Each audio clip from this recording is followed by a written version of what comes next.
এখান থেকে বাঁচতে পারবেন না। তো আমি কাজ করছি, দিন রাত খাটছি বিডিআর এর এই ফাইল নিয়ে। এক এক ফোন রেকর্ড সেই 25 তারিখের, 26 তারিখের, 27 তারিখের এক এক ফোন রেকর্ড 1.5 ঘন্টা 2 ঘন্টা করে শুনছি, সারা দিন রাত এগুলো শুনছি, শুনে শুনে লিখছি। আমি তো ফাঁক ফোকর রাখবো না, এমন এক জিনিস বানায় দিব এই কমিশন শুধু আমার ওই অনুসন্ধান দেখা যদি নাকি রায় দিয়ে দেয়, এনা আর কিছু লাগবে না। আসিফ নজরুল, আপনি যত টাকাই খান, যাই করেন, যেমনি চান, এটা বাঁচাইতে পারবেন না। আর যদি মনে করে থাকেন যা মনে চায় তাই করবেন, এই যে বাংলাদেশ ব্যাংকে রয়ের এক সদস্যকে আপনার বসানো হচ্ছে এখন, সব জায়গাতে আসিফ নজরুলের এই যে পিএস, বলেছিলাম না যে এবিএম খায়রুল হকের পিএস, মনে করেন যে সে জানে না বোধহয়, আমরা জানিয়ে দিয়েছিলাম তো না, সে ব্যক্তি এখনো তার পিএসই আছে, সেই মহিলা সে ওইখানেই আছে। যে কারণেই গাজীপুরের সবশেষ কনস্টেবলকে আপনার অবকাশকালীন এই আপনার বিচারক হয়েও সে আপনার ইয়ে করছে, কি বলে, এই মানে কনস্টেবলকে আপনার দিল, জামিন দিল।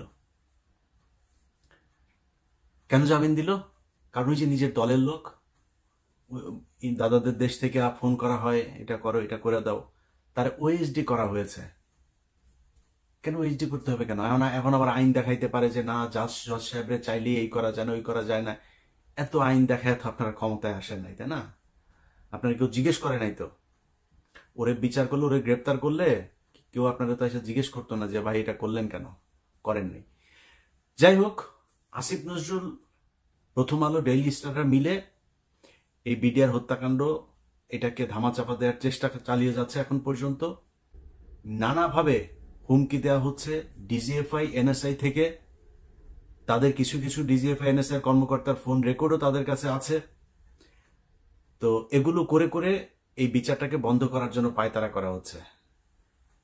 আসিফ নজরুল এবং আসিফ নজরুলের ছানাপোনা সবগুলাকে বলতে চাই, টাকা পয়সা কামায় তো ভোগ করবেন না, এই টাকা পয়সা তো বের হয়ে যাবে।